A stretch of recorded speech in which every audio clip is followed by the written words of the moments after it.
ማይክሮሶፍት አክሰስ ላይ ኩዌሪን በአንድ አረፍተ ነገር ግለጽልኝ ካላችሁ መረጃ ውስጥ የምትፈልጓቸው መረጃዎች ፊልተር ማድረግ ወይም መርጦ ማውጣት ነው ልላችሁ የምችለው። ስለዚህ ኩዌሪ ማለት መረጃዎቻችሁን ውስጥ መርጠን ወይም ፊልተር አድርገን ማውጣት ከሆነ ያሉንን መረጃዎች በስማቸው ፊልተር ማድረግ ብንፈልግ ወይም ደግሞ ባላቸው ቁጥር ለምሳሌ ከ10 በላይ ከ5 በታች ካልሆነም ደግሞ ቀኖቻቸውን በመጠቀም ከዛሬ ወር በፊት የነበሩትን ወይም ደግሞ ከ2023 በፊትና ከ2020 በኋላ ያሉትን በመካከል ያሉትን መረጃዎች ፊልተር አድርጎ ወይም አጣርቶ እንዲነግር የሚፈልግ መሰረታዊ የሚመስሉ ግን ደግሞ አድቫንስድ የሆኑ የማይክሮሶፍት አክሰስን የክራይቴሪያ እውቀቶች ማወቅ ይጠበቅባቸዋል። ከዚህ በፊት መሰረታዊ የሚባሉትን እንደ ኢንትሮዳክሽን አሳይቻችሁ ነበር። በዛሬ ቪዲዮ ደግሞ አድቫንስድ ሊባሉ የሚችሉ የክራይቴሪያ ምሳሌዎችን በተብራራና ቀላል በሆነ መንገድ የማሳያችሁ ነው የሚሆነው። ያላችሁት ደግሞ ዲሜክስ ኮምፒውተር ላይ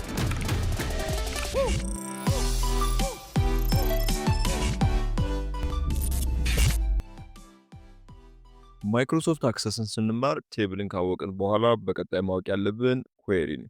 ብዙ ሰው የሚጠይቀው ጥያቄ ኩዌሪ እና ቴብል ልዩነታቸው ምንድን ነው? ቴብል ላይ የማያቸውን መረጃዎች ኩዌሪ ላይ ካየውን የኩዌሪ ጥቅሙ ምንድን ነው ብሎ ይጠይቃል።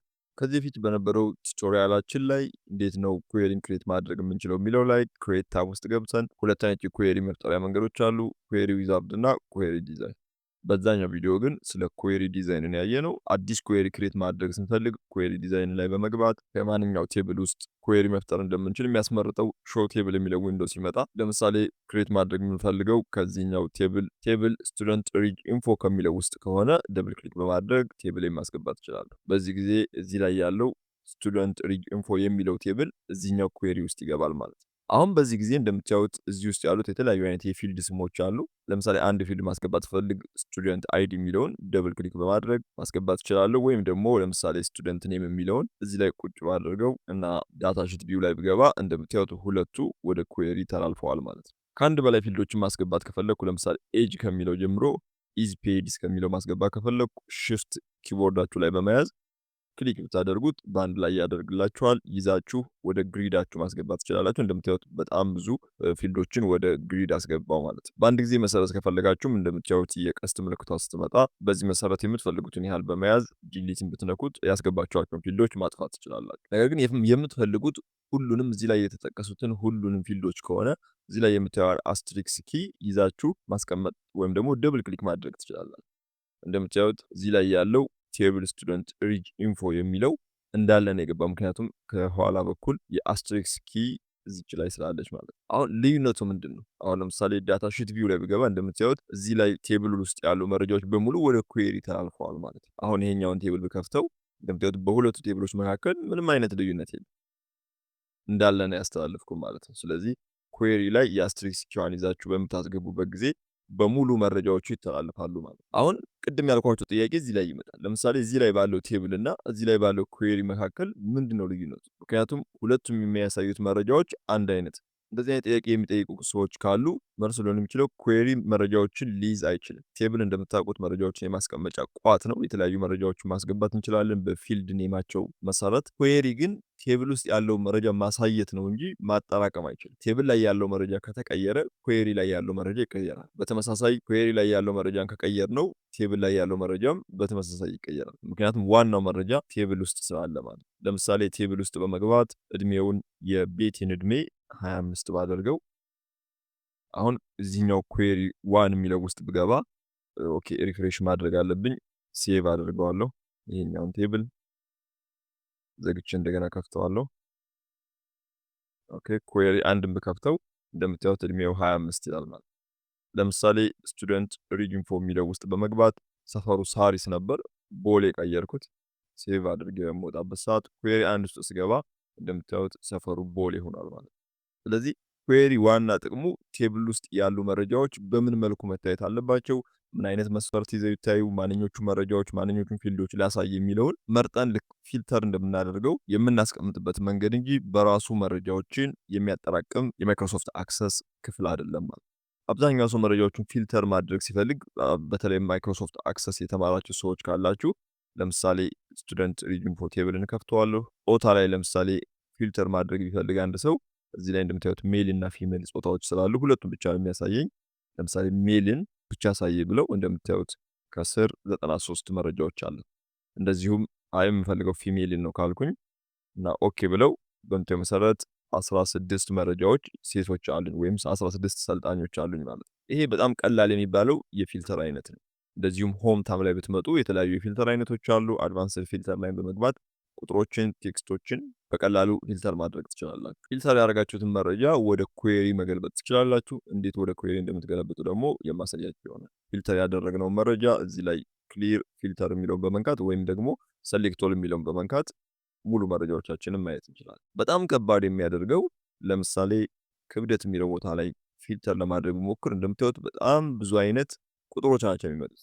ምክንያቱም አንድ አይነት የሆኑ ብዙ ቁጥሮች ስለሌሉን እዚህ ውስጥ የሚታዩትን የተደጋገሙትን በመተው ለየብቻ ያሉትን ቁጥሮች በሙሉ ነው የሚያመጣው። ይሄ ሲሆን በቀላሉ መረጃዎቻችንን ፊልተር ለማድረግ ከባድ ነው የሚሆነው። ይሄንን ግን ኩዌሪ ላይ ካስገባ ነው በጣም ቀላል ይሆናል። በዛሬው ቱቶሪያላችን የምናየው እንዴት ኩዌሪ ላይ መረጃዎቻችንን ክራይቴሪያ ውስጥ ቀላል በሆነ መንገድ ፊልተር ማድረግ እንደምንችል ነው። ስለዚህ ቴብል እንዘጋዋለሁ። ኩዌሪ ላይ ተመልሻለሁ ማለት ነው።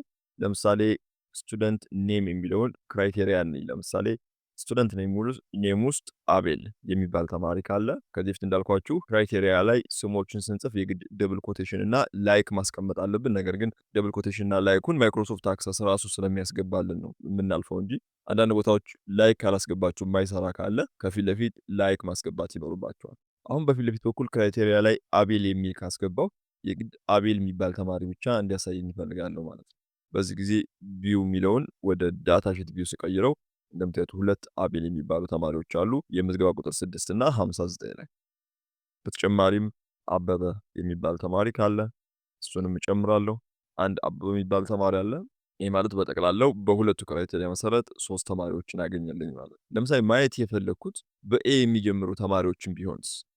በኤ የሚጀምሩ ተማሪዎችን ማየት ከፈለኩ ምንድነው የማደርገው? ደብል ኮቴሽን ኤ ንጽፍና አስትሪክስ እንጽፋለሁ ማለት ነው። አስትሪክስ ማለት በኤ የሚጀምሩ ከኤ በኋላ ያለው ግን ዜድ የሚሆን ቢ የሚሆን አንድ ፊደል የሚሆን 3 ፊደል የሚሆን ምንም የሚሆን አሳየኝ። ዋናው መስፈርት በኤ መጀመር አለበት ማለት ነው። ደብል ኮቴሽኑን እዘጋዋለሁ። ባዶ ቦታ ላይ ክሊክ ሳደርግ እንደምታዩት ላይክ በራሱ ይጨምራል። የግድ ግን ላይክ መጻፍ አለበት። ላይክ ኤ እዚህ ላይ ያስገባሁትን በኮቴሽን ውስጥ ያስገባሁትን መስፈርት የሚመስለውን አሳየኝ ስለሆነ ላይክ የግድ መግባት አለበት። ዳታ ሺት ቪው ላይ ስገባ እንደምታዩት 18 ተማሪዎች ስማቸው በኤ ይጀምራል ማለት። ወደ ዳታ ሺት ቪው መለሳለሁ፣ ወደ ዲዛይን ቪው። አሁን የምሳሌ ቀየር እናድርገውና ለምሳሌ ከኤ በፊትም ከኤ በኋላም ያለው ፊደል ምንም ቢሆን ብቻ ኤ ያለበትን ስም አሳየኝ የሚል ደግሞ ማድረግ ብንፈልግ ለምሳሌ ከፊት ለፊት አስትሪክስ እናስገባለን።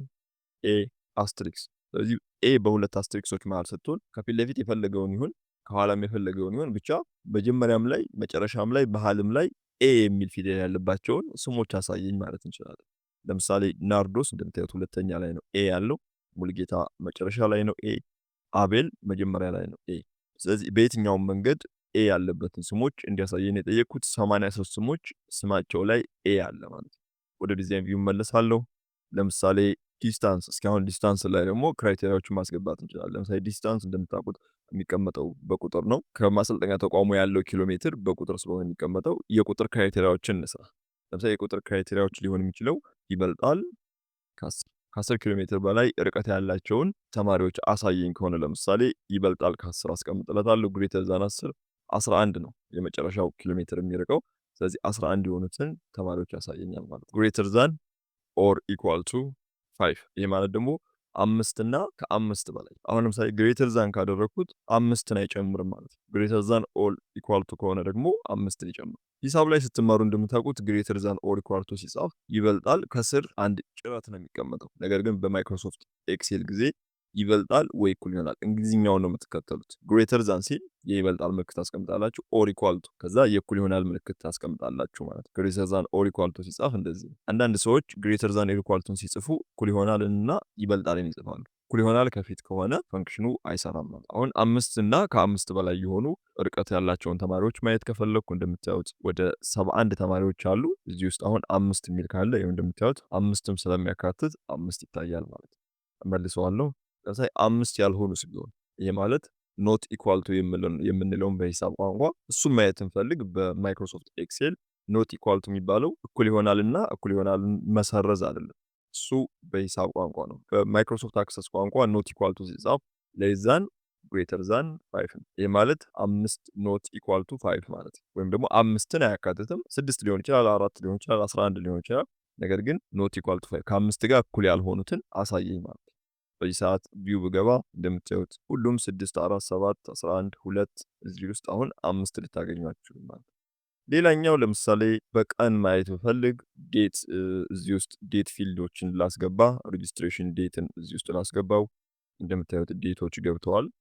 ስለዚህ አሁን ማየት የምፈልገው ኦገስት ነው። አይ ቲንክ በጣም ብዙ የተመዘገበው ኦገስት ላይ ስለሆነ ኦገስት 8ኛ ወር ነው። ስለዚህ በ8ኛ ወር ምሳሌ ልስጣችሁ። ለምሳሌ ቀን 1 8ኛ ወር 2020 ዓመተ ምህረት ብቻ ተማሪዎች ወይም ደግሞ በዚህ ቀን የተመዘገቡትን ብቻ አሳየኝ ማለት ብፈልግ ይሄኛው መስፈርት ነው የምጽፈው። ነገር ግን በዴት ኤንድ ታይም ጊዜ ልክ እንዳልኳችሁ ቅድም ጽሁፎች ስንጽፍ ደብል ኮቴሽን እንደምንጠቀመው ሁሉ ቀኖችን ስንጽፍ ደግሞ የግድ የመሰላል ምልክትን መጠቀም ይኖርብናል። የመሰላል ምልክት ከፊት ከኋላ። ስለዚህ በዚህ መሰረት የመሰላል ምልክት ለዴት ኤንድ ታይም የግድ መጠቀም አለባቸው። አሁን ቪው የሚለው ላይ ስገባ እንደምታዩት ኦገስት 1 2020 ዓመተ ምህረት የተመዘገቡ 5 ተማሪዎችን ያሳያል። እዚህ ላይ ኦገስት የሚለውን ቀይሮታል። ምክንያቱም እኔ እዚህ ላይ ያስቀመጥኩበት ፎርማት በቁጥር ሳይሆን በጽሁፍ ስለሆነ ኦገስት የምትለዋን ወይም የወሯን ፓርት በራሱ በጽሁፍ ቀይሮታል። እናንተ ስትጽፉ እሱ ኮንቨርት ያደርግላል። ለምሳሌ የምፈልገው ከኦገስት 1 እስከ ኦገስት 10 ያሉትንስ ቢሆን ምንድን ነው የማደርገው? ለምሳሌ ቢትዊን ከዚህ ቀን ኤንድ እስከ 10 8ኛው ወር 2020 እዘጋዋለሁ በመሰላል። ኦኬ ቪው